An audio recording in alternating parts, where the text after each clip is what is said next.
I did this at Sharon's group, but they're supposedly meeting right now, or now in the next few months here, and they're trying to decide whether or not they are representing the profession, correct?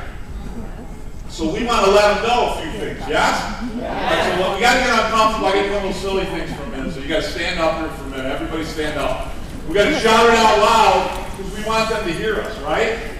Okay, a couple of words we want to be included in our profession, yes? Yeah. You ready? I'm sorry. All right, let me hear you. Subluxation. Subluxation. Drugless. Drugless. Lifetime family wellness. Lifetime family wellness. We're going to do it again. Subluxation. Subluxation. Drugless. Drugless. Lifetime family wellness. Lifetime family wellness. One more time to bring it home. Subluxation.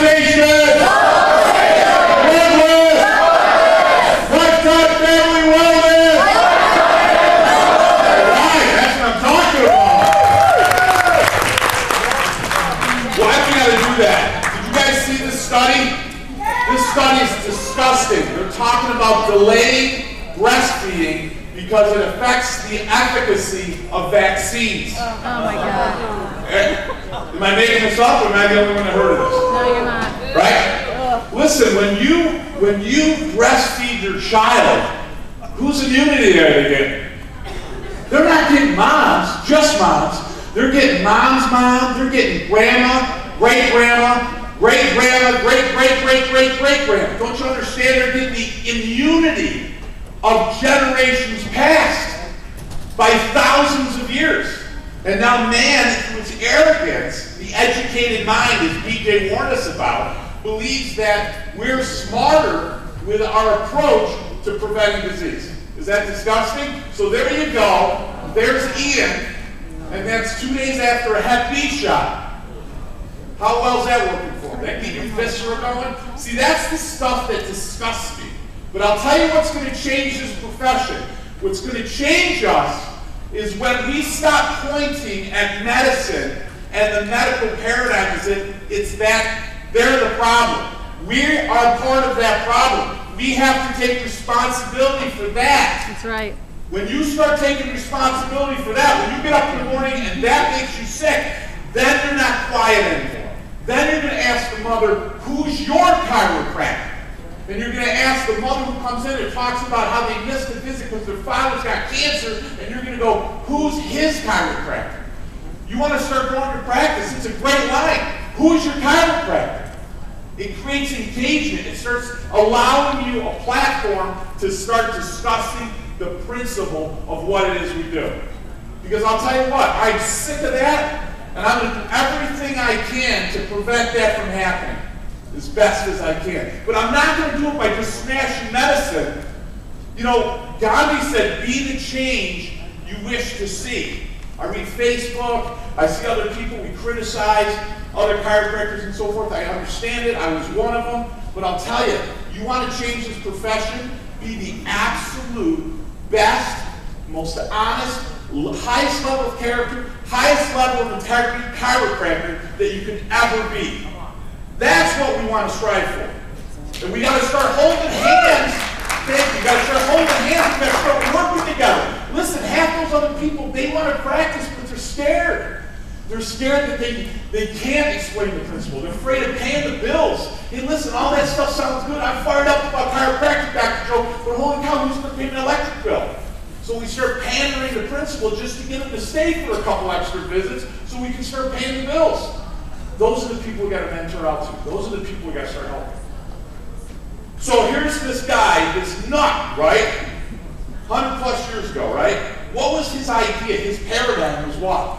And I love that word of recreation. D.D. Palmer radically shifted the perspective of health and the recreation of life. You see, your body recreates itself every moment with 70 plus trillion impulses that go up and down your spine every moment. Why 70 trillion? How many cells do you have in your body?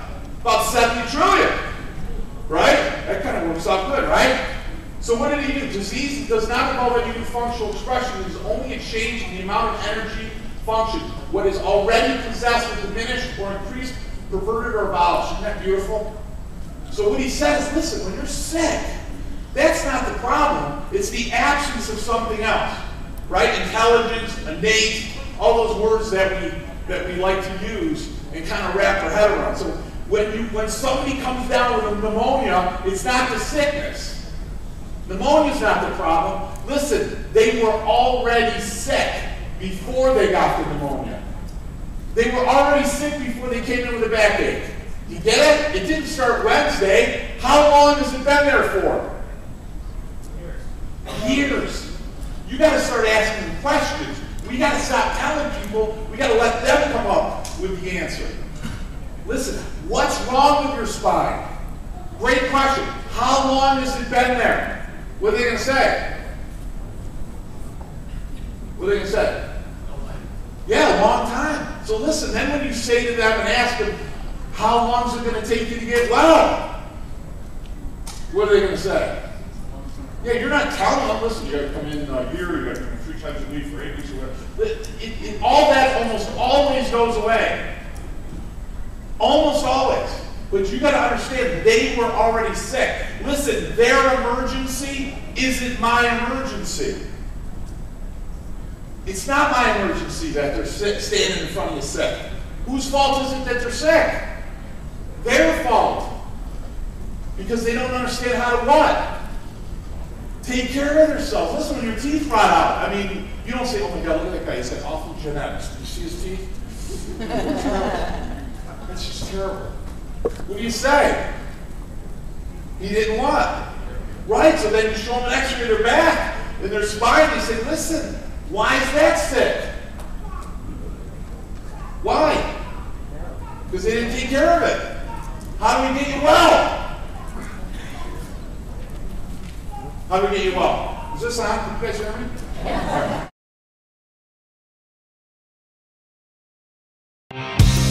My best friend.